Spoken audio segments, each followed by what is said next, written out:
Mahal, pwede ba tayong mag-usap? Ano kasi, ah, ayos lang ba sa'yo kung tutuloy muna dito yung pinsan ko na si Rhea? Pinsan? Ay, wala namang problema. Pero bakit parang nauutal ka kinakabahan? Iniisip mo bang hindi ako papayag? Hindi naman. Ang totoo niyan masama ang pakiramdam ko kaya akala mo kinakabahan ako. Nahihirapan lang talaga akong magsalita. Parang barado saka makati ang lalamunan ko. Ay, baka sisipunin ka. Uminom ka ba ng gamot? Ay, sandali lang. Ikukuha kita ha. Sandali, hindi mo pa sinasagot yung tanong ko eh. Papayag ka ba na patuloyin muna natin si Rhea dito? Rhea ba ka mo? May pinsan ka bang Rhea? Parang ngayon ko lang narinig ang pangalan niya. Kilala ko lahat ng pinsan mo eh. Hindi mo ba siya maalala? Parang pinakilala na kita dati sa kanya. Oo, baka nakalimutan mo lang. Pumayag ka na. Nakakahiya eh. Ilang buwan lang naman siyang titira dito habang nag-aanap pa siya ng trabaho. Ayos lang naman sa akin. Wala namang kaso yun kasi kamag-anak mo naman. Basta siguraduhin mo lang na wala tayong magiging problema sa kanya. Naku, wala mahal. Mabait yun, saka masipag. Hindi ka magsisisi sa pagpapatuloy sa kanya. Kapag ganitong nakita niyang abala ka at maraming ligpitin dito sa bahay, nagkukusa yun. Ikaw na lang ang mahihiya sa kanya. Hindi naman yun ang ibig kong sabihin. Wala naman akong balak na alilayan ng pinsan mo. Ikaw talaga. Sinabi ko lang naman. Naku, mabuti pa tawagan ko na at sabihin kong mag-impake na ng mga gamit niya para makaluwas na dito. Oh, bakit ang saya mo yata? Biglang nag-ibang mood mo, pati boses mo ah. Ito naman, siyempre masaya lang naman ako na makatulong tayo sa pinsang ko. Saka close ko talaga siya eh. Matagal na kaming hindi nagkikita. Miss na miss ko na nga yung kakulitan eh. Teka lang tatawagan ko lang. Walang nagawa ang ginang kung hindi ang tumango na lang habang pinanonood ang asawa na naglakad palabas ng kanilang bahay habang nagtitipa ng kanyang telepono. Ilang araw na rin niyang hindi nakikitang ganoon kasaya ang kanyang mister. Kaya nahihiwagaan siya sa kinikilos nito at ang tungkol sa pinsan nitong babae na si Rhea. Halos 10 taon na buhat nang nagsama at nagpakasalang dalawa ngunit hindi pa rin sila nagkakaroon ng anak. At hindi na sila magkakaroon kailanman dahil nagkasakit sa ovaryo si Julia. Naoperahan na rin ito at natanggal na ang kanyang matris. Kahit ganun ang nangyari ay nanatiling matatag ang kanilang relasyon. Alam niyang ang kanyang asawa ay tapat sa kanya. Kaya naman tinutumbasan niya yon ng pagiging maasikaso at mapagmahal na may bahay. Si Julia ay simple lang, mabait, maunawain, maalaga. Pero may matalas na pakiramdam pagdating sa mga kakaibang kilos ng asawa. Sa pagbabalik ng asawa, ay agad niyang napansin na mabilis nitong tinago ang kanyang cellphone sa bulsa. Mas lalong nakaramdam ng pagdududa ang babae. Noong mga nakaraang araw pa talaga niya napapansin na hanggat maaari ay ayaw ipahawak sa kanya ang telepono nito. May hinala na siyang may tinatago ito. Tapos ay ginagabi na rin ito ng uwi at palagi pang lasing na dati namang hindi nito ginagawa. Bakit parang nagmamadali ka naman yatang itago ang telepono mo? May tinatago ka ba? Tinatago? Wala ikaw naman. Ano sabi ng pinsan mo? Sabi niya bukas na bukas din daw sunduin ko na siya. Ano? Agad-agad? Ba't naman nagmamadali ang pinsan mo? Kailangan na daw kasi may pa-job interview na daw sa ina-applyan niya online. Hayaan mo na. Ayos lang naman sa iyo yun, di ba? Oo, wala namang problema eh. Kung di kayo gagawa ng problema. Teka, ano bang klase ng trabahong papasukan ni Rhea? Hindi ko na naitanong. Bukas na lang natin tanungin pagkagaling niya sa biyahe mula sa Maynila. Galing siyang Maynila? Oh, hindi ba't mas marami siyang mahahanap na trabaho doon kaysa rito? Bakit naman galing sa Maynila uuwi pa rito samantalang yung mga taga rito nga sa atin lumuluwas para maghanap ng trabaho? May saltik ba sa ulo yung pinsan mo? Huwag ka namang ganyang magsalita, Julia. Anong gagawin natin Gusto nga dito magtrabaho. Siguro nagsawa na sa buhay sa lungsod kaya dito na ang gusto. Hayaan na natin. Tutal, trabaho din naman ang dahilan kung bakit siya pupunta rito eh. Nagtataka lang naman ako. Siguraduhin mong trabaho talagang sadya niya rito ha. Baka mamaya may tinatakasang krimen yan at dito lang magtatago. Ayokong madamay sa ganyan ha. Masyado ka namang judgmental. Hindi siya ganun. Isenting babae yun saka matino. Anong akala mo sa pamilya namin? Pamilya ng mga scammer? Huwag ka namang mapikon. Hindi naman ganun ang ibig ko sabihin. Tsaka si Rhea ang pinag-uusapan natin dito, hindi naman yung buong angkan mo. Teka lang, yung totoo. Bukal ba sa loob mo yung pagpapatuloy sa kanya o hindi? Ang dami mong satsat eh. Hindi mo na lang sabihin kung ano talaga ang pinag-aalala mo. Mabuti pa tawagan ko na para hindi na siya tumuloy dito. Huwag na. Hindi mo lang ako naiintindihan. O sige na, pumasok na tayo sa kwarto. Mauna ka na. Dito na lang muna ako sa labas. Siya nga pala. Kung inaalala mo yung gasto sa kanya, huwag kang mag-alala. Ako nang bahala sa lahat ng yon. Anong sabi mo? Iba yung tinutono mo ah. Kahit kailan, hindi pa kita pinigilan na tumulong o magbigay sa pamilya mo. Alam mo yan. Karapatan mo yan eh. Ang sa akin lang naman kasi, iba ang kutob ko. Baka lang naman, kaya dito sa probinsya pupunta may tinatakasan, yun lang. Magtatrabaho nga, di ba? Magtatrabaho.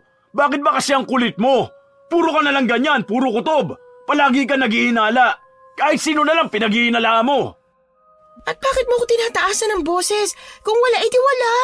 Madali naman akong kausap, Roy. Pero bakit parang ang laki ng depensa mo? Hindi ba dapat kalmado ka lang kung wala kang ginagawang masama?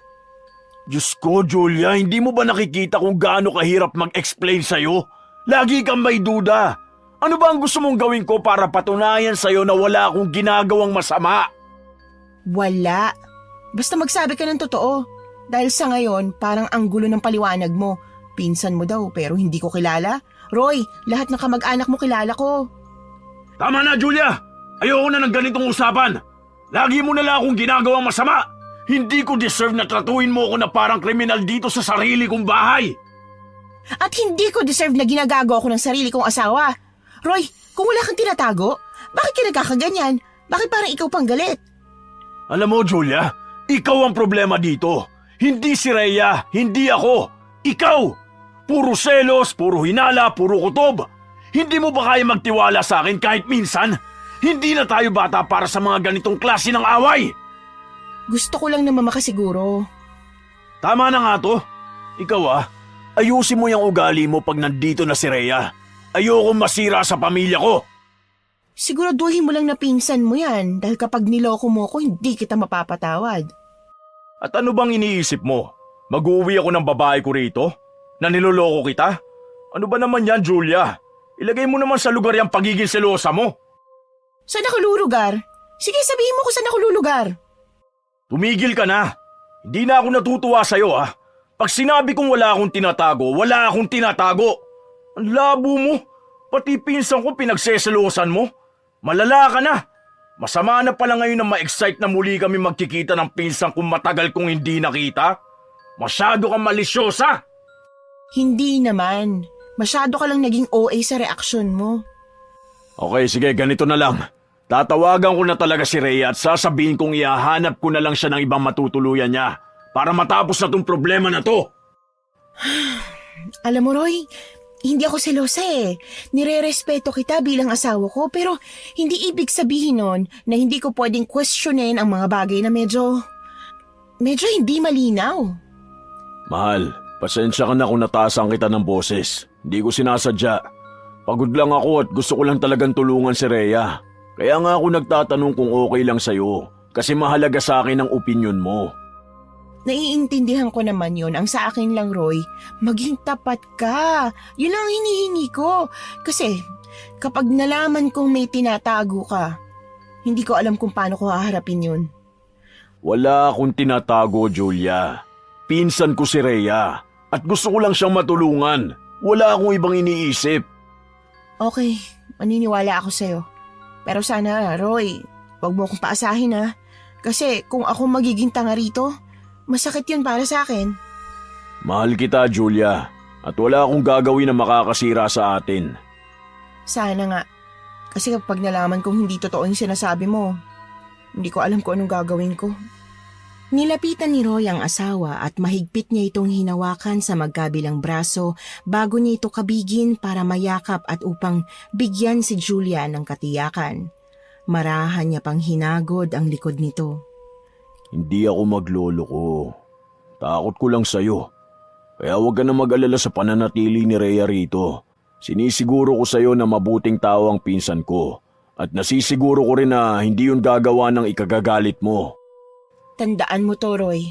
Sana nga hindi totoo ang mga kutob ko. Dahil hindi ko alam kung ano magagawa ko kapag niloko mo ko. Tama na yan. Mabuti pa magpahinga na nga tayo. At bukas tutulungan kita maglinis saglit dito sa bahay. Kasi tignan mo naman tong bahay Medyo marumi na. Halika na nga, doon na tayo sa kwarto. Alisin natin yung inis mo.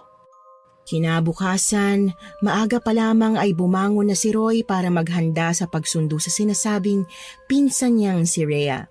Alam ni Julia na di halos nakatulog ang kanyang mister na parabang masyadong nasasabik. Pabiling-biling kasi ito sa kama kaya naman maski siya ay hindi rin gaanong nakapagpahinga. Nakita niya ang asawa na lumabas galing sa banyo. Agad niya itong binati pero hindi sumagot si Roy at nagpatuloy sa pag-aayos.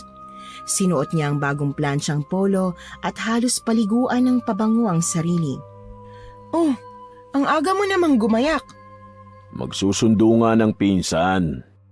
Mukhang hindi ka nakatulog ng maayos O baka naman hindi ka talaga natulog. Kagabi, panay ang balikwas mo. Ewan ko ba, siguro sabik lang ako makita si Rhea. Pusturang-pustura ka pa, pati pabango. Sobra yata. Ayan ka na naman, mahal. Siyempre gusto ko naman magmukhang maayos.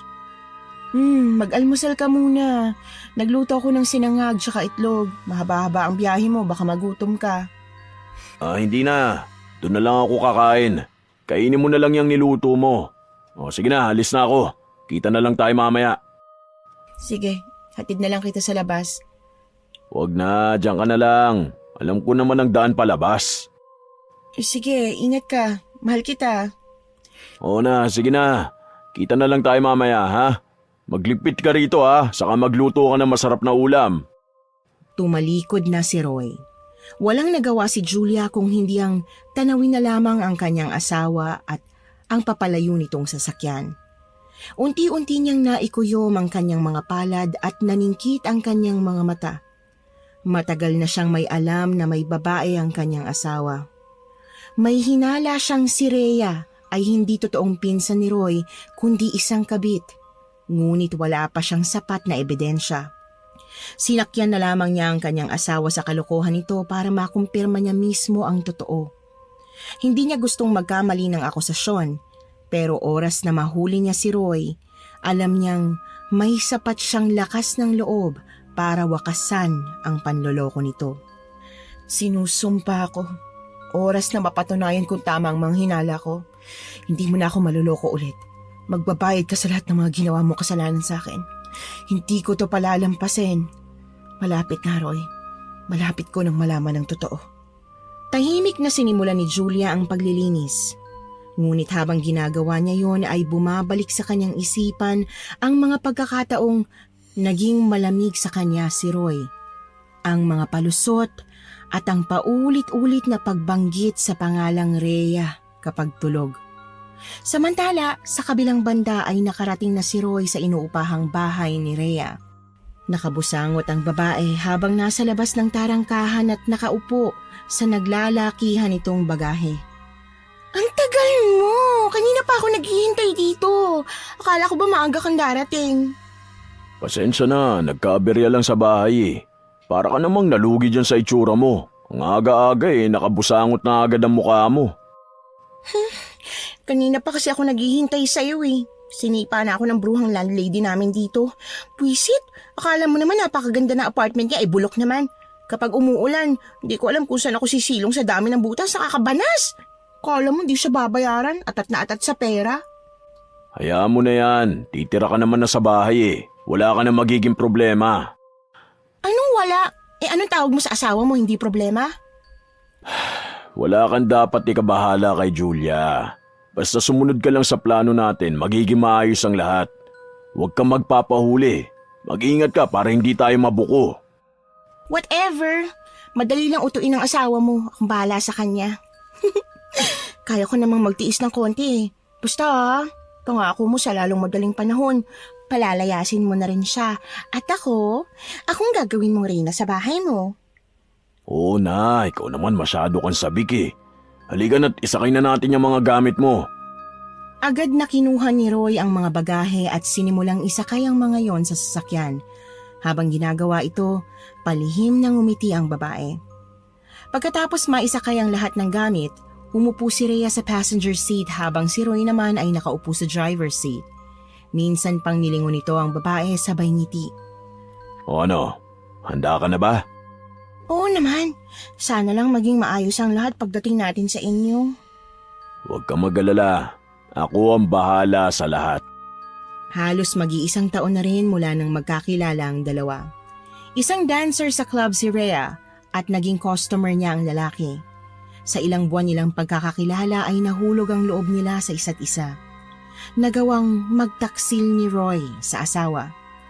Alam ng babae na pamilyado na ito pero dahil nakitang mapera at may maayos na trabaho ang lalaki ay binaliwala niya ang tunay na estado nito. Pinagbutihan niya ang pagpapaligaya sa lalaki at ang pangakong bibigyan niya ito ng anak. Kaya naman hulog na hulog sa kanya si Roy at tuluyang nanlamig na kay Julia. Hindi rin siya totoong nagtatrabaho sa Maynila, bagkus ay taga-kabilang bayan lang ito at doon nangungupahan.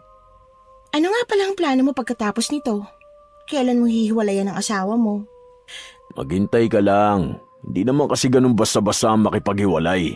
Wala pa akong magandang pwedeng irason. Anong wala? Bakit? Hindi pa ba sapat yung pagiging inutil niya at hindi kanya mabigyan ng anak? Gusto na kitang masolo, Roy.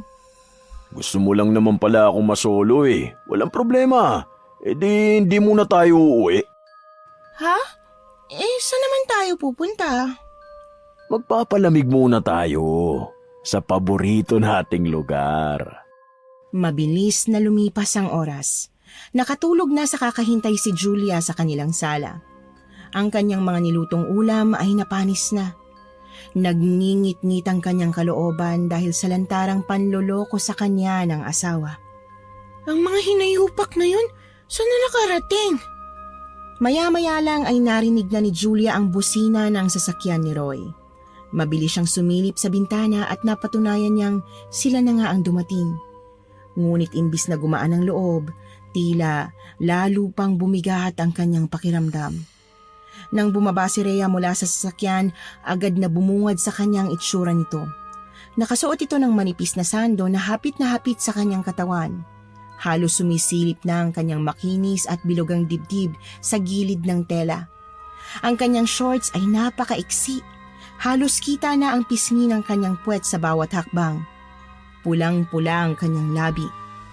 Habang lumalapit, pababa sa kanyang katawan ang paningin ni Julia.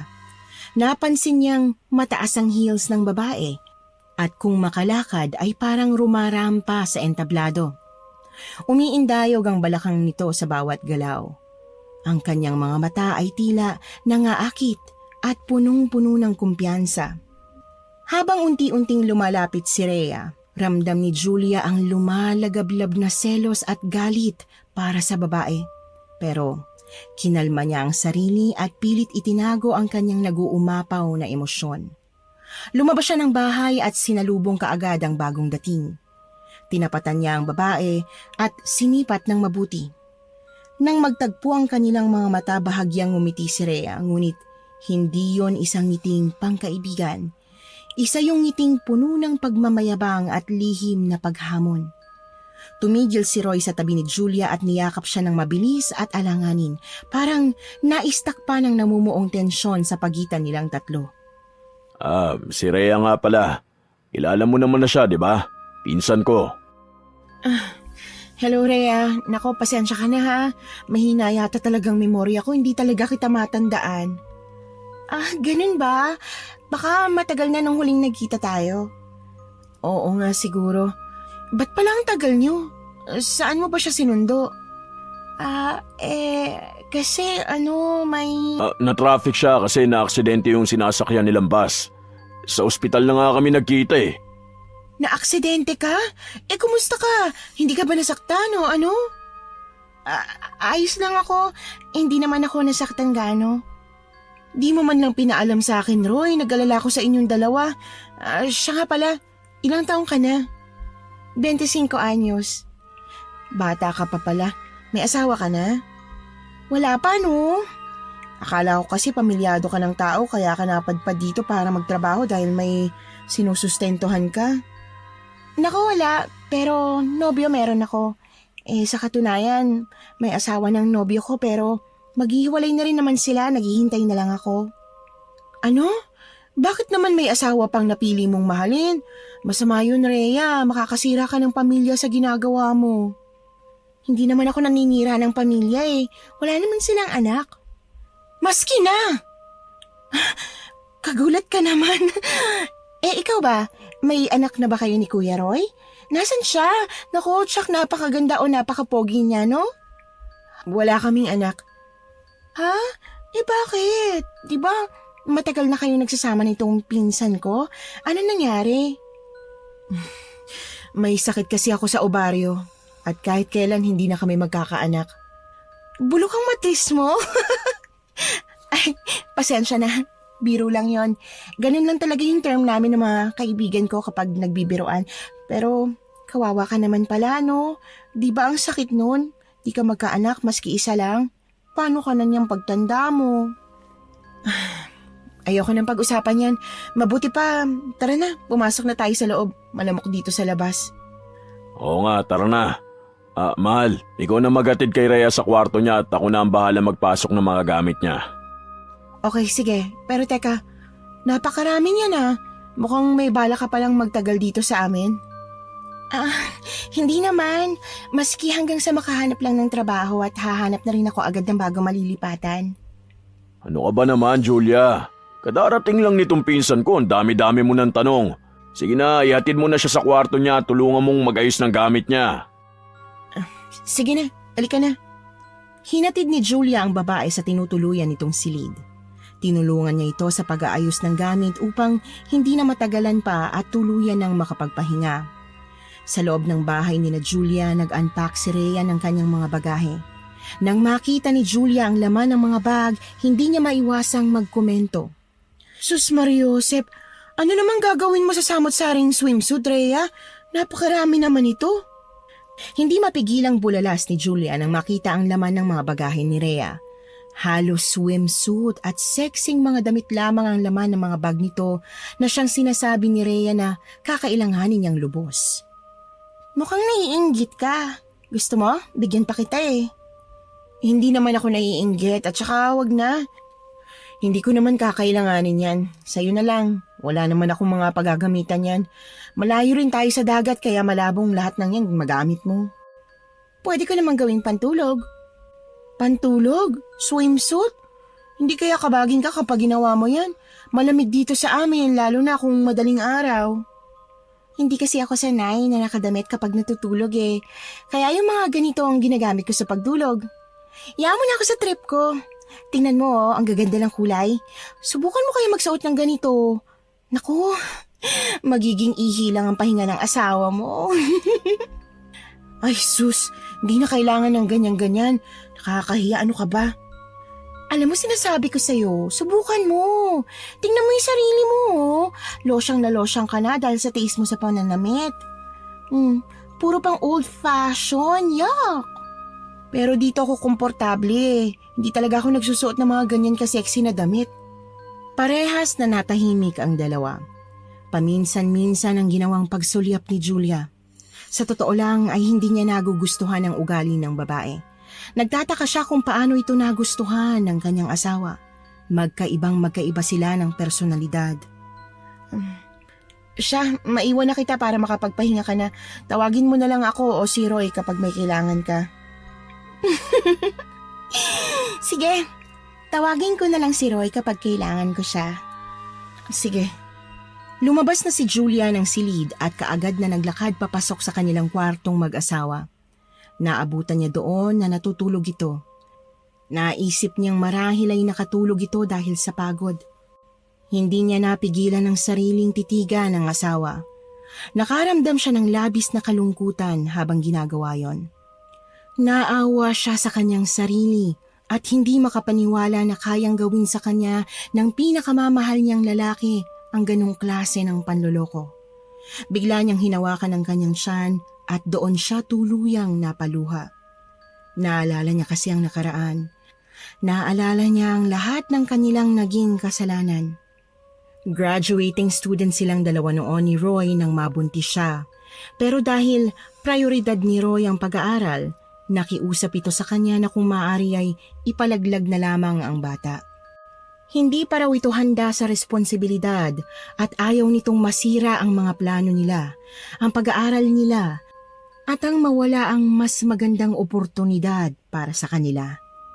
Noong una hindi sang-ayon si Julia, pero dahil sa kakahimok sa kanya ay napilitan siyang ipalaglag ang bata. At doon nagsimula ang pagkakaroon niya ng sakit hanggang sa tuluyan na nga siyang nawalan ng kakayahang manganak. Labis niyang pinagsisihan ang pagkakasalang yun at alam niya na marahil ay karma ang lahat ng nangyayari sa kanya. Bumigat ang talukap ng kanyang mga mata. Marahan siyang nahiga sa tabi ng asawa at natulog. Hindi pa man nagtatagal ang kanyang pag-idlip ay bigla siyang naalimpungatan ng makarinig ng ingay mula sa labas. Nang tingnan niya ang asawa ay wala na ito sa kanyang tabi. Nakarinig siya ng mahinang mga pag-ungol at pag-ingit ng kama. Nakaramdam siya ng kaba at bahagyang panginginig. Dahan-dahan siyang bumangon at naglakad patungo sa pinto. Sinubukan niyang huwag lumikha ng ingay. Nagdadalawang isip pa siya kung tutuloy o hindi. Noon niya lang napatunayan na hindi pala siya talaga handa sa kung anong kaya niyang matuklasan tungkol sa asawa. Ngunit nanaig ang kanyang kagustuhang malaman ang totoo. Binuksan niya ang pinto nang marinig ang mahinang hagik-gik ni Rhea. Nanlaki ang kanyang mga mata at ang kanyang hininga ay tila nahinto nang masilayan niya ang tanawin sa loob ng silid. Sa mahinang liwanag ng ilawan, nakita niya si Rhea at ang kanyang asawang si Roy. Magkapatong sa kama. Isang tagpo na hindi niya kailanman inakala o pinangarap na makita. Ang kanilang mga kilos ay nagpapakita ng labis na kasiyahan sa isa't isa. Panay ang pagpapala ni Roy sa katawan ni Rhea. At ang tanawing yun ay parang isang kutsilyong unti-unting sumasaksak sa kanyang puso. Ang pagod mula sa mahabang araw ng trabaho, ang bawat sakripisyo na ginawa niya para sa kanilang pamilya at ang kanyang walang sawang pagtitiis ay naglahong parang bula. Ang lahat ng yon ay naglaho sa isang iglap, napalitan ng pagkadismaya, galit at kawalan ng pag-asa. Tumigil ang oras para sa kanya. Ang paligid ay parang lumabo dahil sa mga nagbabadyang luha sa kanyang mga mata. At ang tanging malinaw lang sa kanyang paningin ng oras na yon ay ang masakit na eksena na unti-unting lumalamon sa kanya at nagwawasak ng kanyang buong pagkatao at kaluluwa. Hindi niya alam kung anong uunahin, ang sumigaw, umiyak o magtanong kung bakit nagawa ito ng mga taong pinakapinagkakatiwalaan niya. Ngunit sa halip, nanatili siyang nakatayo, tila isang estatwa. Marahang sinara ni Julia ang pinto ng silid ni Rhea. Naging blanko ang kanyang ekspresyon. Tumuloy siya sa kama at muling bumalik sa pagkakatulog. Sa mga sumunod na araw, patuloy na nagkunwari si Julia na walang anumang nalalaman. Tinrato niya si Rhea at Roy ng may pagmamahal at pag-aalaga na para bang walang nangyayaring pagtataksil. Ginawa niya ang lahat para hindi malaman ng dalawa na nakikisakay na lamang siya sa kanilang katarantaduhan. Naging maingat siya sa kanyang mga kinikilos at pilit tinatago ang mga sugat. Ang hindi alam ng dalawa, anumang oras ay maaari na siyang sumabog. Malapit na ring maubos ang kanyang pasensya at nagsimula na rin siyang mag-isip kung paano niya gustong makaganti sa dalawa. Magandang umaga. Kumain ka na, Rhea. Wala ngayon si Roy. Maagang umalis para magtrabaho. Ganun ba? Hindi pa ako kumakain eh. Ano ba yung niluto mo? Hindi nga ako nakapagluto kasi medyo masama ang pakiramdam ko. Tsaka galing din ako sa labas. Nakipagkwentuhan din saglit sa mga kumare ko. Kwentuhan? Baka chismis ka mo. Ano namang napag-usapan nyo? May namatay kaming kababaryo, isang babaeng haliparot na kabit. Ang sabi, bigla na lang daw silang nagkasakit. Yung asawa tsaka yung kabit. Yung kabit parang sinapian hanggang sa nabaliw at yung asawa naman, unti-unting naaagnas ang katawan kahit buhay pa.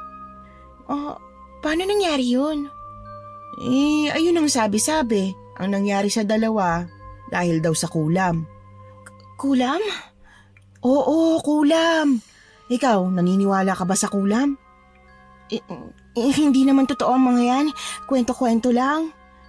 Anong kwento? Hindi mo ba alam na totoong may mangkukulam? May kilala nga ako Kaya ikaw, hiwalayan mo na yung boyfriend mong may asawa. Baka mamaya ikaw nang sumunod. Bakit mo naman nasabi yan? Kasi malay mo, 'di ba? Yung inaagawan mo marunong pala mangkulam. Gusto mo rin bang maranasan ng ganti ng kulam? Hindi. Siyempre ayoko, no? Pero, kasi, hindi ko kayang hiwalayin ng boyfriend ko Mahal na mahal ko siya. At alam ko na ako ang mahal niya. Itong tatandaan mo, Rhea. Merong karma. Kaya hanggat maaga pa, itama mo na yung mga pagkakamali mo. Huwag kang magpakalugmok sa isang sitwasyon na alam mong ikaw lang ang magiging talo. Pero paano? Paano ko itatama ang lahat, Julia? Ayoko siya mawala sa akin Parang hindi ko na kaya kung mawawala siya sa buhay ko. Feeling ko mamamatay ako. Kung talagang mahal mo siya, bakit hindi mo naisip ang sakit na nararamdaman ng asawa niya o ang posibleng kahinatnan ng ginagawa niyo? Hindi puro sariling iniisip, Rhea. Ang pagmamahal na sinasabi mo, hindi yan totoo kung nakakasakit ka ng ibang tao. Pero, paano kung hindi na siya masaya sa asawa niya? Di ba may karapatan din naman siyang maging masaya? Masaya? Sa palagay mo magiging masaya kayo kung may nasasaktan kayong tao? Paano kung malaman ng asawa niya ang ginagawa niyong kalokohan? Alam mo yung karma? Babalik sa inyo yan ng doble. Kaya ngayon palang nakikiusap ako sa'yo. Ayusin mong buhay mo. Ayusin? Teka lang. Hindi ko gusto yung sinabi mo Ang yabang mo naman para sabihin sa akin yun. Bakit? Sa tingin mo ba magulong buhay ko? Na pariwara ako, ganun ba? Wala akong sinasabing ganyan Ikaw ang bahala. Kung ayaw mong pakinggan ng mga sinasabi ko, edi wag. Basta ako nagpapayo lang. At wala naman akong sinabing di makakabuti sa'yo. Pasensya na, medyo na-offend lang ako. Hayaan mo, pag-iisipan ko mga bagay na sinabi mo. Tama yan. Kasi, alam mo minsan naisip ko, paano kaya kung yung asawa kong nagkaroon ng kabit? Anong gagawin mo? Kapag nangaliwa ang asawa ko at nakita ko mismo sa mata ko kung paano niya ako niloloko, mata lang nilang walang latay, sisiguraduhin ko magdurusa silang dalawa. Oh, teka, bakit parang namumutla ka, Rhea? Hindi, masama lang pakiramdam ko. Pero, Julia, hindi mo ba naisip na parang ang sama naman kapag ganyan? Bakit? Naisip ba nila na masama rin ang magkabit at kumabit? Pero hindi naman siguro mangyayari yun, di ba? Pero kung sakali man, gagapang talaga si Roy at ang kabit niya. Tumahimik si Rhea at tiningnan na lamang si Juliang tumayo. Nagbitaw ito ng huling matalim na salita bago tuluyang tumalikod. Kung ako sa'yo, mag-isip ka ng mabuti.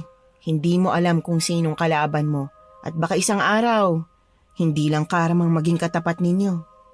Kinagabihan 12:00, gising pa rin si Julia. Nag-iisa siya sa kanyang silid. Batid niyang kanina pa dumating ang kanyang asawa pero hindi sa silid nila dumiretso kundi kay Rhea. Ang pagpapasensya niya at pagbibigay ng pagkakataon sa dalawa ay napuno na.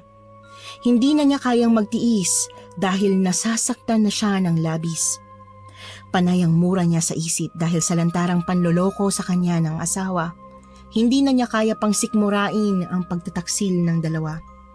Magpasensyahan na lang tayo dahil hindi ako martir na asawa. Ipaglalaban ko ang dapat na hustisyang para sa akin. Humunta kayo.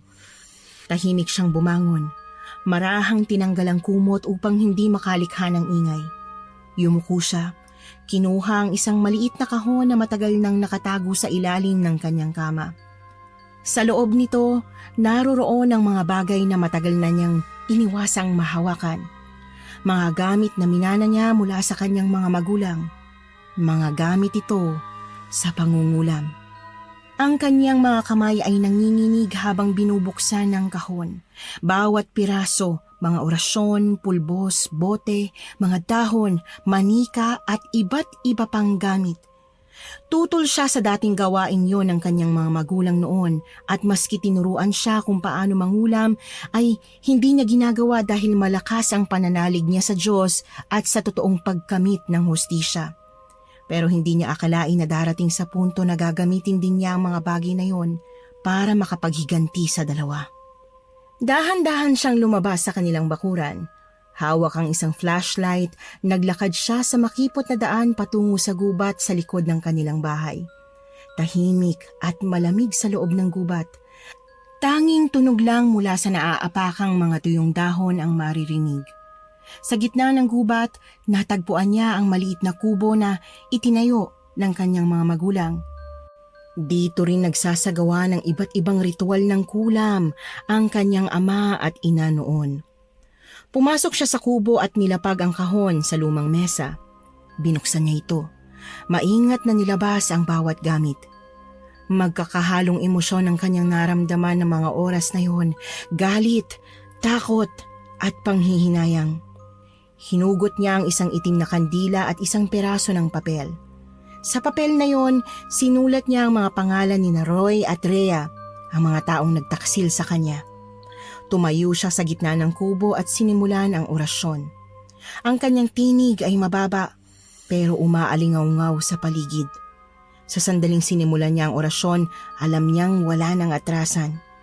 Ang naging desisyon niya, kailangang magbayad ng dalawa sa kanilang ginawa. Sinindihan niya ang itim na kandila. Isa-isang pinalibot ito sa kanya. Ang kandila ay nagbigay ng kakaibang liwanag. Pagkatapos niyang bumitaw ng isang orasyon, kinuha niya ang isang manika at paulit-ulit tinawag ang pangalan ni Roy. Sa kanya tinusok ang karayom. Kinuha niya ang isang bote na may lamang itim na likido at kanyang binuksan. Umalingasaw ang masangsang nitong amoy, parang singaw ito ng nabubulok na bangkay. Binuhusan niya ang kanyang manika. Pagkatapos niyang gawin yon, ay pumulot naman siya ng isang kalawanging pako at tinusok sa may bandang tuhod nito. Habang sinasaksak niya ang bakal, isang kakaibang halakhak ang kumawala sa kanyang mga labi. Bumulong siya ulit, isang orasyon na siya lang ang nakakaintindi.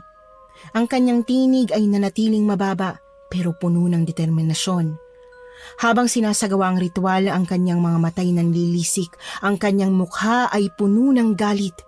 Naglilitawan ng malalaking ugat sa kanyang mukha at ang kanyang mga mata ay naging purong itim. Roy! Ngayon mararanasan mong sakit na binigay mo sa akin.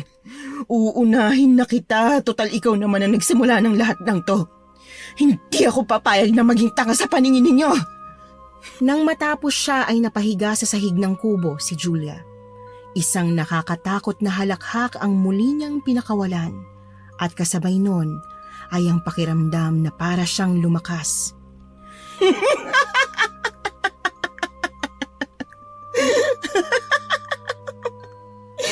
Bukas, ikaw naman, Rhea. Itinago niya ang kanyang mga gamit sa kahon at nagpasya siyang iwan na ang mga ito sa kubo. Nagsimula na siyang maglakad pabalik. Nang makita niya ang liwanag ng kanilang bahay ay muli na naman siyang tila nagnit-ngit.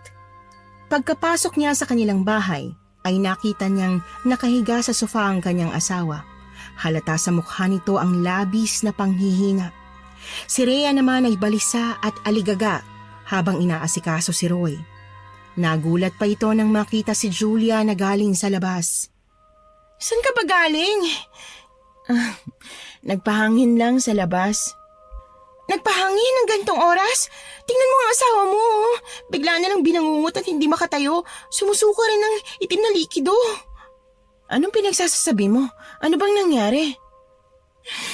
Ewan ko ba? Kanina pa yun ganyan eh. Bigla na lang siyang nagsisisigaw habang tulog. Tapos nung magising ko, ayan, ganyan, namimilipit sa sakit at sumusuka na nga ng itim na likido. Napakabaho. Tulog? Bakit? Anong oras pa siya dumating? Wala naman siya sa kwarto ko kanina. Saan ba siya natulog? Sa kwarto mo? Naku, hindi. Diyan siya nakatulog sa sala. Hindi mo ba napansin? Dahan-dahan siyang lumapit kay Roy. Sa panlabas na anyo ni Julia, siya'y mistulang butihing asawang nag-aalaga sa kanyang may sakit na asawa. Ngunit sa ilalim ng kanyang kaibuturan, isang kasiyahan ang humahalo sa kanyang galit. Alam niya kung anong sanhi ng pagpapahirap ni Roy. Alam niya na ang kanyang ritual ay epektibo.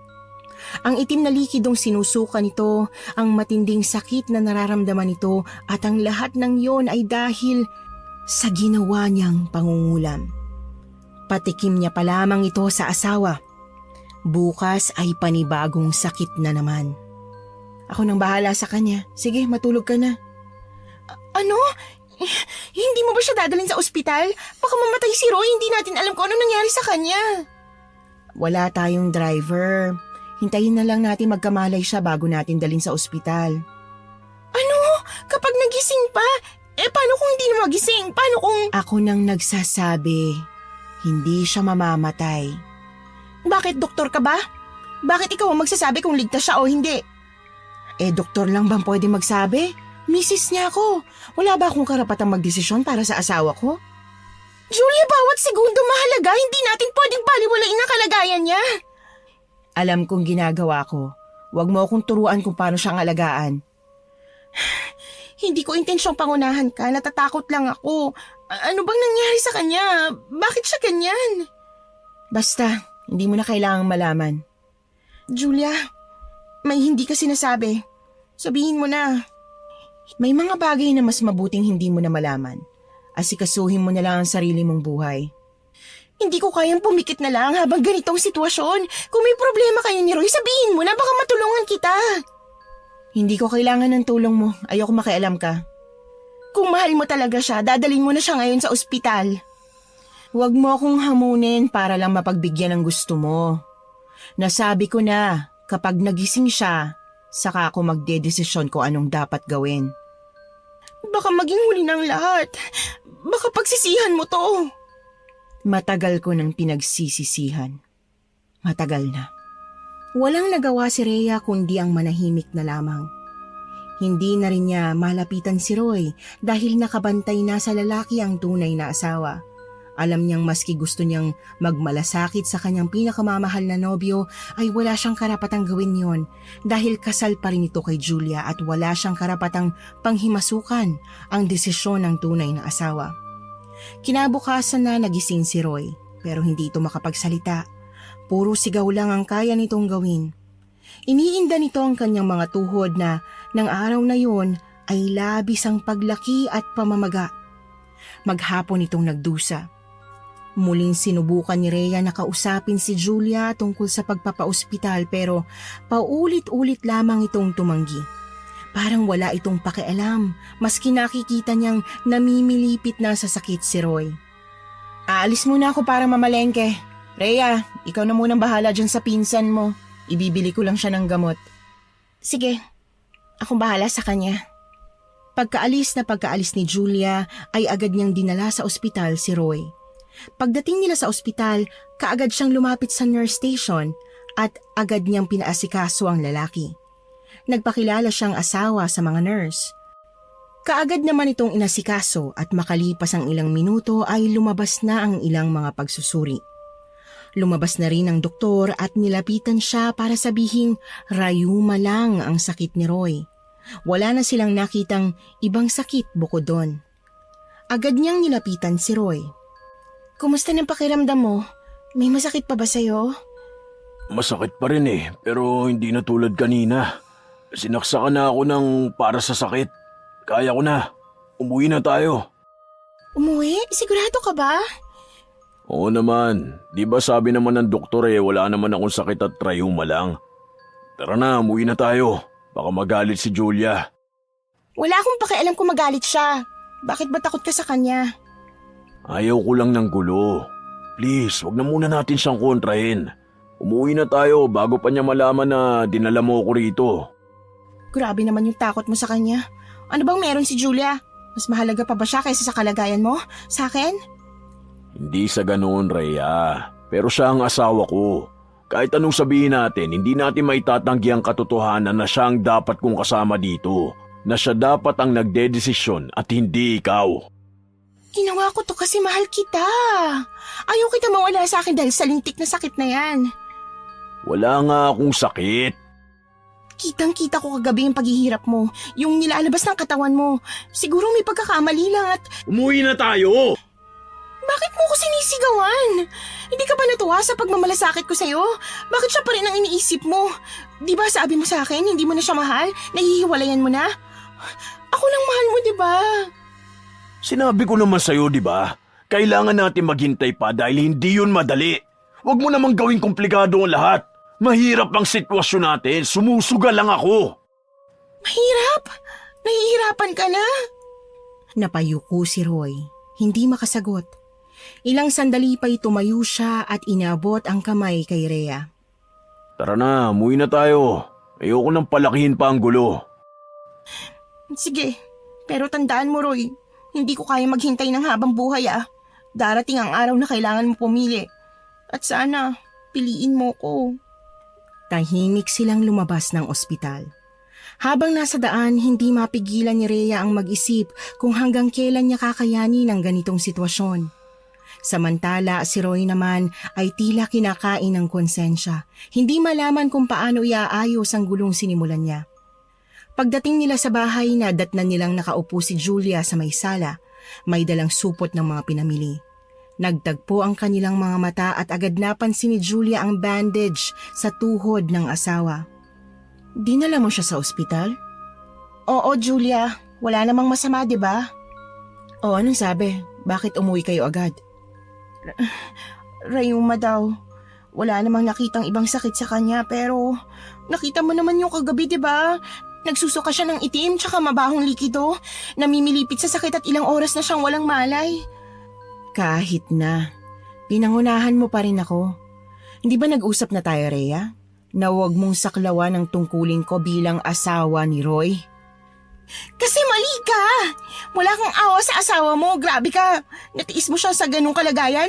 Ang tigas mo, wala kang puso? Wala akong puso? Bakit ikaw, Rhea? Meron ba? Tumingin ka sa akin ng diretsyo. May puso ka ba? Tama na yan. Bakit ba kayo nag-aaway? Nakakahiya sa mga kapitbahay. Mahihiya? At bakit ako mahihiya, Roy? Galit ako. Naiinis ako dahil hindi nyo man lang isinaalang-alang yung desisyon ko na dito ka lang. Ano bang masama sa ginawa ko? Di ba't mas maganda kung nakakasigurado tayo? Kung pabayaan mong asawa mo parang hindi mo na siya mahal? Tama na, hindi ko na kaya makinig sa sigawan ninyo. Julia, Rhea, nakikiusap ako, tama na. Kung may problema, sige, pag-usapan natin na maayos. Ang problema dito si Rhea. Pinangungunahan niya ako. Parang siyang may karapatang magdesisyon para sa'yo. Julia, ginagawa ko lang kung anong tama. Kung wala kang bala kumilos para tulungan siya, ako ang gagawa. Tama na. Hindi ito makakatulong sa kahit sino sa atin. Ayoko nang marinig ang ganitong usapan. Kung hindi kayo titigil, aalis ako. Roy, hindi mo naiintindihan. Pareho na kayong tama. Pareho kayo may punto. Pero wala na akong lakas na makinig sa pagtatalo nyo. Pagod na ako eh. Gusto ko nang matahimik. Masusunod, kung gusto mo nang matahimik, kung gusto mo na magpahinga, sige, magpahinga ka na. Tumalikod na si Julia at nagtuloy sa kusina para ayusin ang kanyang mga pinamili. Habang ginagawa niya ito, panay ang sulyap ni Rhea sa kanya. Nararamdaman ng dalaga na parang may mas malalim na dahilan ng asawa ni Roy kaya ganon ang kanyang mga kinikilos. Kinagabihan ay nagsimula ng magreklamo si Rhea ng labis na pangangati ng kanyang balat at si Roy naman ay patuloy na iniinda ang kanyang tuhod at muling pagsusuka.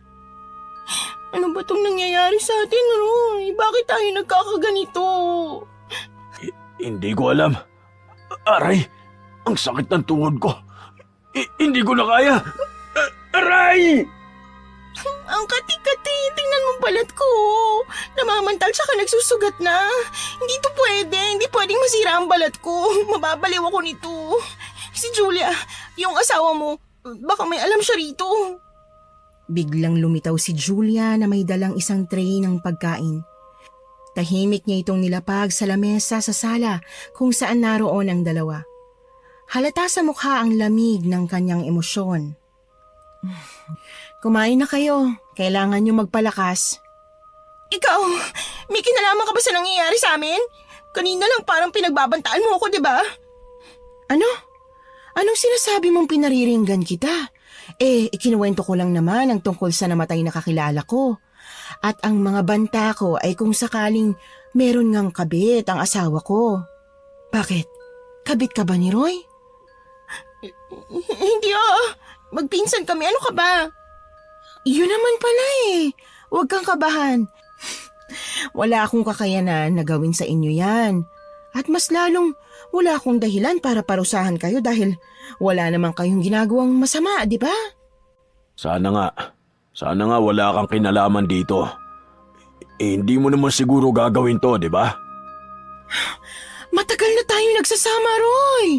Siguro alam mo na ang sagot dyan. Kung may nangyayari mang masama sa inyo, baka naman may iba kayong naagrabyado at karma ang nangyayari sa inyo. Wala akong atraso. Siguraduhin mo lang, Roy, kasi kung may tinatago ka, hindi kita mapoprotektahan. Julia, please, pag-usapan natin to. Alam ko kung saan ka galing o kung anong pagkakataong meron kayo. Please, tama na, Julia. Huwag mong gawin ng ganito kasamang bagay. Wala akong gagawing masama sa'yo. Kung wala kang ginagawang masama, Roy. Tumalikod na ang babae at nagtuloy sa kanyang silid. Doon siya umiyak ng tahimik habang inaalala ang masasaya nilang pinagsamahan ng mister. Hindi niya lubos maisip na alam ng mister niya ang sikreto ng kanyang pamilya at sa kabila nito'y tinanggap pa rin siya ng buong buo. Nagsisi siya sa lahat ng kanyang mga nagawang pagpapahirap sa mister. Naisip niya na hindi deserve ni Roy ang kanyang pagpaparusa. Dahil sa kabila ng pagkakaroon nito ng kalaguyo, ay hindi naman siya nito talagang pinababayaan. Handa na niyang kausapin ito at handa na rin siyang magpatawad. Habang nag-aalmusal sila kinabukasan ay pare-pareha silang walang imik. Payapang nakaupo sa tapat niya si Rhea habang may hawak na isang mangkok ng sabaw. May kakaibang napansin si Julia sa babae. Mabilis ang pintig ng pulso nito sa kanyang leeg. Naaalala din niya na kaninang madaling araw ay may narinig siyang pagsusuka. At alam niyang hindi yon si Roy dahil nasa tabi niya ang asawa. At nakumpirma ni Julia ang naglalaro sa kanyang isip nang biglang sabihin ng dalaga na walang lasa ang niluto niyang agahan nila. Nagtimpla ito ng kape at nilagyan niya ng Milo at yelo. Pagdating ng tanghali ay muli niyang sinubok ito. Bumili siya ng mangga at nilagay sa lamesa. Hindi napigilan ni Rhea na kainin yon dahil sa labis na pagkatakam. Hindi yun normal para sa dalaga dahil pinakaaayawan talaga nito ang maaasim na pagkain. Rhea, may itatanong ako sa'yo. Ano yun, ate? Buntis ka ba? Ano? Bakit mo naman naisip yan? Napansin ko kasing panay ang hawak mo dyan sa tiyan mo eh. Anong meron? Ano kasi? Sabihin mo na. Buntis ka, 'di ba? Oo, buntis ako. Kaninong anak? Yung boyfriend ko sa Maynila.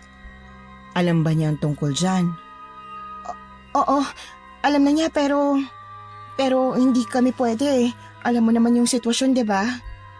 Tumango si Julia at pilit na pinanatiling kalmado ang kanyang sarili. Nang lingunin niya ang lalaki, napansin niyang kakaibang ningning sa mga mata nito. Ngumiti si Roy, isang ngiti na matagal na niyang hindi nakita. Halatang halata ang tuwa sa mukha ng kanyang asawa at doon naramdaman ni Julia ang kirot na gumapang sa kanyang puso. Hindi siya nasaktan dahil sa kataksilan ni Roy at Rhea. Mas masakit ang dahilan. Natupad na rin sa wakas ang pangarap nilang magkaanak. Ngunit hindi siyang nagbigay katuparan nito. Ibang babae ang nagdala ng bungang matagal na nilang inaasam. Habang tinitingnan niya ang masayang mukha ng kanyang asawa, lalo niyang naramdaman ang bigat sa kanyang dibdib. Kay tagal niyang hinintay ang araw na makita ang ganong klaseng saya sa mga mata ni Roy, pero ngayong narito na, parang pinagsakluban siya ng langit at lupa. Pinilit niyang umiti, ngunit hindi niya mapigilang mapaluha. Lumayo siya. Hindi upang takasan ang katotohanan, kundi upang itago ang sakit na kanyang nararamdaman.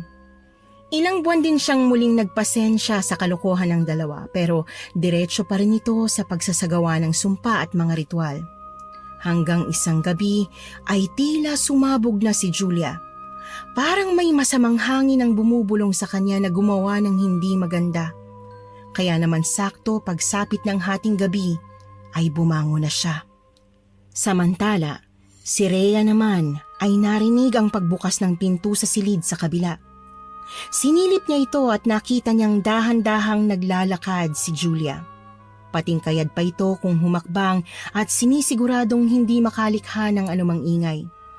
Agad niya itong sinundan nang lumabas ito sa kanilang bakuran at pumasok sa gubat.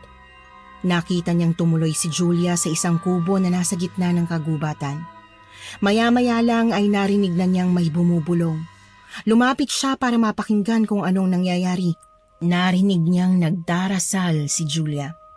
Nang silipin niya ito, nakita niyang nakahawak ito sa isang manika. Nasaksihan niya ang ginagawang ritual nito. Ganun na lang ang panlalaki ng kanyang mga mata nang mapansin ang nakakatakot at pangit na anyo ni Julia. Kulubot ang mukha nito at may matatalim na mata. Nakita rin niya ang sungay nito sa noo. Napaatras ang dalaga, hindi si Julia ang nakikita kundi isang demonyo. Doon niya napagtanto na ang babae ang may gawa ng lahat ng nararamdaman nilang dalawa ni Roy. Mas lalo pa siyang kinilabutan nang marinig niya ang papalakas na pagtawag nito sa kanilang mga pangalan ng paulit-ulit. Dali-daling umalis si Rhea sa lugar upang balaan ang lalaki at sabihan itong tumakas.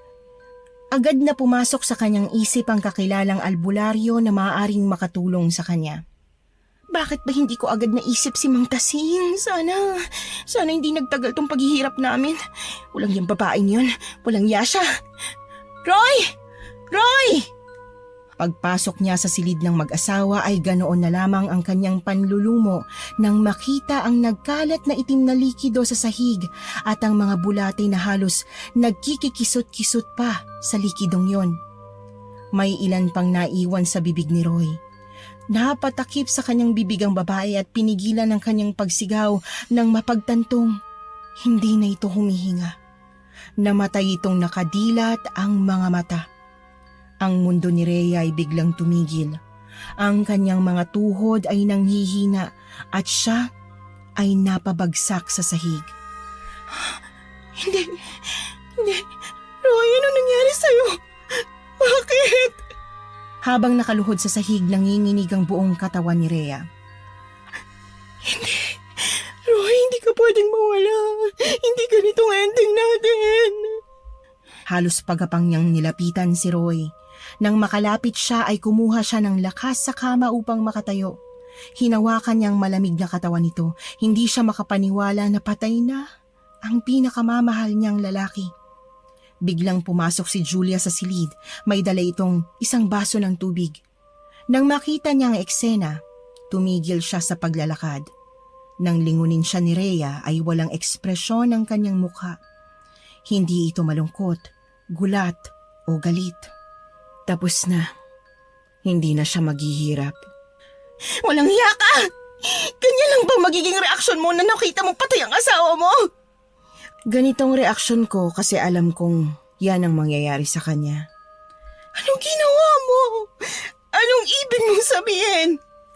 Dahil akong may gawa nito. Ngayon alam mo na. Hindi maring ikaw ang may gawa nito. Julia, asawa mo si Roy. Paano mo nagawa sa kanya to? Dahil niloko niya ako. Sinaktan niya ako. Ginawa akong tanga. Alam mo, matagal na. Alam kong tungkol sa inyo bago ka pa niya inuwi dito. Hindi mo sana to ginawa sa kanya. Sana sinabi mo na lang sa akin. Sana ako na lang yung lumayo, Julia. Handa ako siyang bitiwan kung kinakailangan, basta wag lang yung ganito. Bakit mo naman siya pinatay?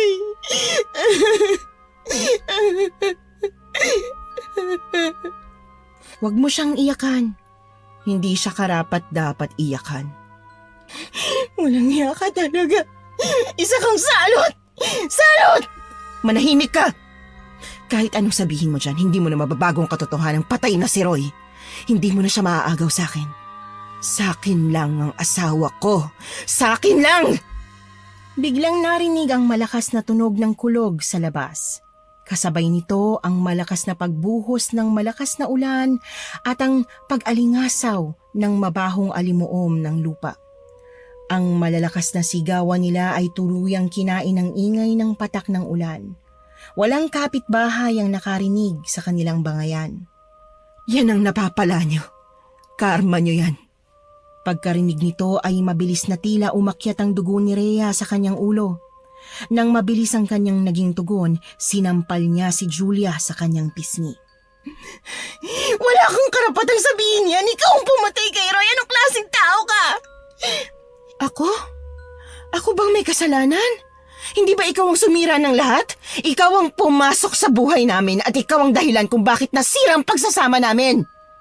Hindi! Nagkakamali ka! Wala akong sinira! Dahil ang totoo niyan, ikaw pa rin! Ikaw pa rin ang mahal ni Roy! Napagtanto ko yan ng ilang beses, Julia. Ikaw ang mahal niya at hindi ako. Alam mo kung ano lang ang gusto niya sa akin? Anak, yun lang!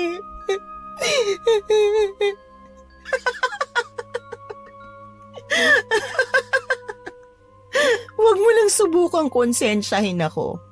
Hindi totoong mga sinasabi mo. Hindi na niya ako mahal. Dahil mula nang makilala ka niya, nakalimutan na niya ang totoong ibig sabihin ng salitang pagmamahal. Isa kang demonyo! Wala kang ang puso! Muli isang sampalang dumapo sa pisngi ni Julia. Ngunit imbis na masaktan, ay humalakhak pa ito ng malakas. At hinawakan siya ng mahigpit sa kanyang braso. Ikaw pang may ganang manakit matapos mong agawin ng asawa ko? Napakapalad mo at hinayaan kitang mabuhay, Rhea. Pero huwag kang magkakamaling sumubok ulit dahil sa susunod, baka hindi na kita patawarin. Napatingin si Rhea sa mga kamay ni Julia na nakakapit sa kanya. Ang lamig ng hawak nito ay tila nagmumula sa isang hindi maipaliwanag na puwersa. Ang kaba at galit sa kanyang dibdib ay mas lalong lumakas, ngunit hindi niya tinanggal ang kanyang titig kay Julia. Hindi to matatapos dito. Ipaglalaban kong hustisya para kay Roy at sisiguraduhin kong mananagot ka sa ginawa mo. Hustisya? Anong alam mo tungkol dyan? Baka bago mo isipin ang hustisya, tanungin mo muna ang sarili mo. Bakit kailangan mangyari ang lahat ng to? Tumigil ka na! Wala kang karapatang gawin to. Walang rason, Julia. Walang sapat na dahilan para pumatay, lalo na sa sarili mong asawa. Wala kang awa.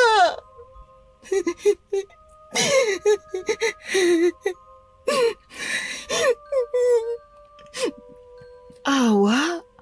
Alam mo ba kung anong klase ng buhay ang meron ako? Ang bawat araw puro sakripisyo. Hindi mo alam kung anong naramdaman ko nang dahan-dahang mawala ang lahat. Respeto, ang pagmamahal. Ikaw ang pinili niya maski hindi niya sabihin. Hindi ka talaga karapat-dapat sa kanya. Sana tinulak mo na lang siyang palayo. Sana pinakawalan mo na lang siya. O maski ako. Ako na lang sana ang pinatay mo. Bakit ganon? Bakit si Roy? Hindi ako titigil. Pagbabayaran mong lahat ng to. Subukan mo. Tingnan natin kung hanggang saan ang kaya mo. Pero tandaan mo, sa larong to, hindi ka mananalo. Tahimik na lumabas si Julia. Iniwang nakatayo si Rhea. Ang silid nilang mag-asawa ay tila naging mas madilim at ang amoy ng kamatayan ay nanatili sa hangin. Patuloy na naglalaro sa kanyang isip ang isang pangako. Hindi niya hahayaang makawala si Rhea sa kanyang ginawang kasalanan. Muling bumalik ang ginang sa kubo kung saan siya nagsasagawa ng ritual. Inihanda ni Julia ang kanyang mga gamit. Nagsunog siya ng damo at naglagay ng insenso. Ang liwanag ng sinindihang kandila ay tila sumasayaw sa paligid. Si Julia ay may hawak na bote kung saan nakalagay ang itim na likido. Dahan-dahan itong lumuhod. Tapos na ang una. Ngayon, magsisimula na ang susunod. Hindi pa ako tapos, Rhea. Hindi pa itong wakas. Ibinaba niya ang bote sa lapag at kumuha ng kutsilyong may kakaibang ukit sa hawakan. Binuksan niya ang isang libro na puno ng mga lumang simbolo at orasyon, saka nagsimulang bigkasin ang mga salitang nasa loob nito. Habang patuloy ang kanyang pagbigkas, unti-unting lumakas ang ihip ng hangin sa loob ng kubo. Kahit na walang bintana o pintong nakabukas, ang mga kandila ay nagsimulang magningas ng mas maliwanag na parang may sariling buhay. Biglang huminto si Julia sa kanyang pagbigkas, itinapat ang kutsilyo sa kanyang palad at dahan-dahang iniukit ang isang marka sa kanyang balat. Habang tumutulo ang dugo, hinayaan niyang pumatak ito sa bote ng itim na likido. Hindi ka makakatakas, Rhea. Babantayan kita. Kasabay ng kanyang pagtayo, ang mga kandila ay biglang nagliyab ng mas mataas at pagkatapos ay unti-unting nawala. Iniwan ang kubo sa kumpletong dilim. Samantala, si Rhea ay nasa kanilang sala, nakatulala habang ang mga luha ay patuloy na umaago sa kanyang mga mata. Kung ano man ang ginawa mo, babalik yun sa'yo. Hindi ko hahayaang malaya ka, Julia. Hindi! Isang malamig na hangin ang dumaan. Parang isang babala. Ngunit hindi natinag si Rhea. Ang takot na nararamdaman niya ay unti-unti nang napalitan ng tapang. Nang maramdaman ng dalaga ang kakaibang init sa kanyang mga palad at talampakan, walang alinlangang nilisan niya ang bahay ng mag-asawa. Kailangan niyang mailigtas ang kanyang sarili ngayong wala na si Roy. Nakarating siya sa bahay ng kilalang albularyo na si Mang Tasing. Matapos niyang ikwento ang lahat, ang albularyo'y nanatiling tahimik. Pagkatapos ng ilang sandali, sinabi nito ang katotohanan. Kung hindi ka nang himasok sa buhay nila, hindi ka ngayon nasa ganitong sitwasyon. Alam mong may asawa si Roy, pero nagpadala ka sa tukso. Ngayon ko pa ba iisipin ang mga bagay na yan, Mang Tasing? Ang gusto ko lang naman, mawala yung kulam na ginawa sa akin ni Julia. Hindi ko to kakayanin, hindi ko kaya. Hindi ko kayang kontrahin si Julia, iha. Ang pamilya nila ay hindi pangkaraniwan. Malakas sila. Malakas sa mga bagay na hindi mo kayang unawain. Hindi sila basta-basta. Kung ganun, wala na bang pag-asa? Hindi ko na ba maliligtas ang sarili ko? Mang Tasing, tulungan mo ko. Kahit ano pang kapalit. Meron kang magagawa pero hindi ito madali. Ang sumpa ni Julia ay hindi basta napuputol. Hindi ito ordinaryong kulam. Kung gusto mong labanan siya, kailangan mong magtungo sa lugar kung saan ito nagsimula. Hanapin mo ang ugat ng lahat ng ito. At doon mo siya tatalunin. Ang ibig mong sabihin, sa kubo nila? Sa lugar kung saan siya gumagawa ng mga ritual? Oh, pero hindi ka maaaring pumunta doon ang walang dala. Kailangan mo ng proteksyon. Dahil kung hindi, mas malala pa ang mangyayari sa'yo. Gagawin ko. Wala akong ibang pagpipilian eh. Kahit delikado, kailangan ko subukan. Ayokong mahayaan na lang na matalo ako ni Julia. Kinuha ng matanda ang isang lumang tela mula sa kanyang mesa at ibinalot doon ang isang espesyal na langis. May ibinigay din siyang punyal dito. Dalhin mo ito. Ito ang magsisilbing proteksyon mo laban sa mga kaluluwa o espiritong ginagamit ni Julia. Pero tandaan mo, Iha, hindi ito sapat kung mahina ang loob mo. Kakailanganin mo ang tapang at determinasyon. Handa na ako. Gagawin kong lahat. Huwag kang magpakasiguro, Rhea. Ang mga taong tulad ni Julia ay hindi natatalo ng basta-basta. Kailangan malaman mo ang kahinaan niya. At kapag nalaman mo ito, huwag kang mag-atubiling gamitin ito laban sa kanya. Nagpaalam na siya sa albularyo at umuwi muna sa kanila upang makapagpahinga. Hindi na ako matatakot, Julia. Matatapos din ang lahat ng to. Kinabukasan, naglakad si Rhea patungo sa kubo ni Julia. Pagbukas niya ng pinto ng kubo ay nakita niyang naroon pa rin sa loob si Julia. Magulong-magulo ulit ang buhok nito at ang mga mata ay parang nag-aapoy sa tapang at galit. Rhea, anong ginagawa mo rito? Tama na. Tapusin na natin to. Hindi na ako matatakot. Handa akong harapin ka, Julia. Talaga? Ano namang gagawin mo? Binuksan ni Rhea ang bote ng langis at ikinalat ito sa paligid ng kubo. Biglang napatigil si Julia. Naramdaman niya ang tila mainit na hangin na nakakapaso sa kanyang balat.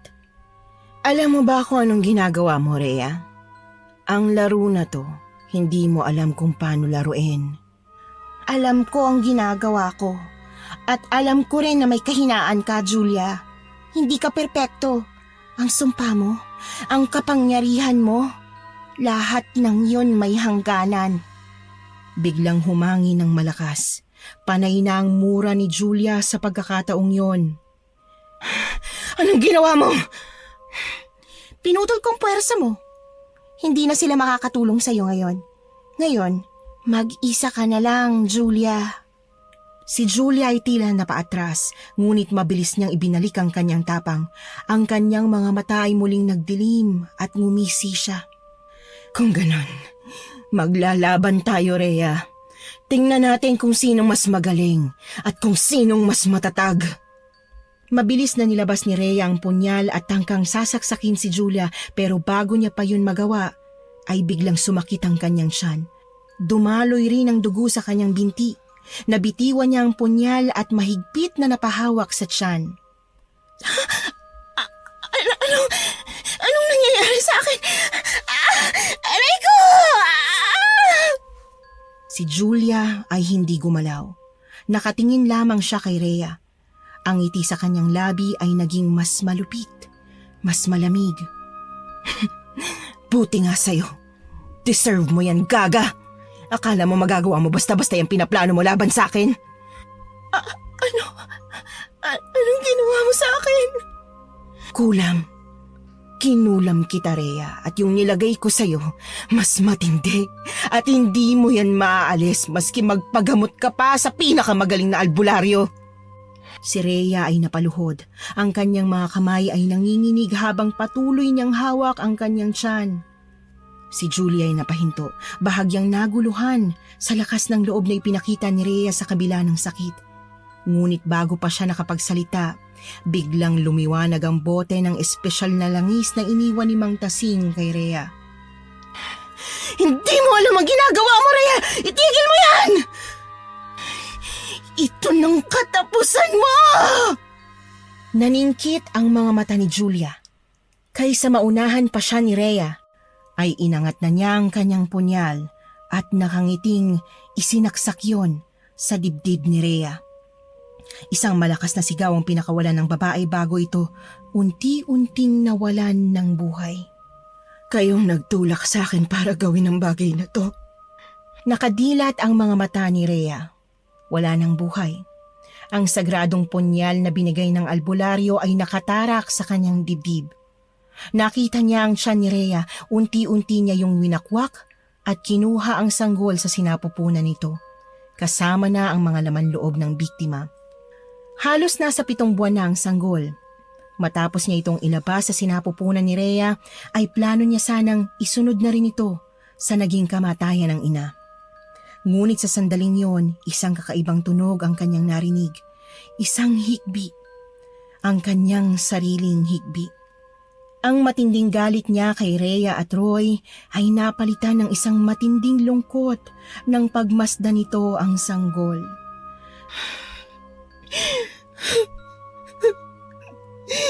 Hindi ko kaya.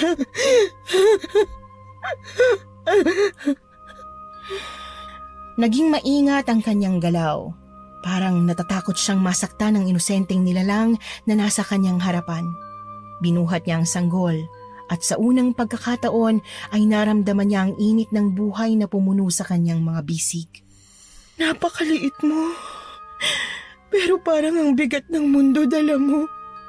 Ang mga luha ay unti-unting bumagsak sa kanyang mga mata. Batid niya sa mga oras na yon na ang matinding galit na dati niyang kinikimkim ay tila natunaw na. Sa halip, isang kakaibang damdamin ang umusbong, isang pagmamahal na hindi niya inakala na kaya niyang maramdaman. Paano ka naging ganito? Ganito ka payapa, habang ang lahat ng nasa paligid mo puro kaguluhan. Ang kanyang puso na dati puno ng puot at hinanakit ay tila nabigyan ng bagong dahilan upang magpatuloy. Ang kanyang nakaraan ay puno ng sugat at paghihiganti. Ngunit sa paghawak niya sa sanggol na ito, unti-unti niyang naintindihan ang tunay na halaga ng buhay. Patawad sa lahat ng kasalanan ko. Hindi ko alam kung paano kita maaalagaan, pero sisiguraduhin kong hindi mo mararanasan ang sakit na dinanas ko. Habang yakap-yakap ni Julia ang sanggol, isang mainit na luha ang gumulong sa kanyang pisngi. Ang kubo na minsan ay naging saksi sa kanyang madilim na ritual ay tila nagbago. Ang presensya ng sanggol ay nagdala ng liwanag na matagal nang nawala sa buhay niya.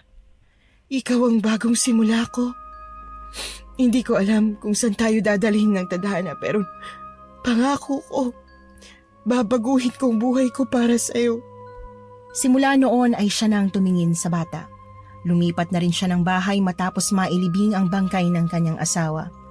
Wala nang nakaalam ng tunay na nangyari kay Rhea dahil wala namang naging saksi sa kanyang tuluyang pagkawala.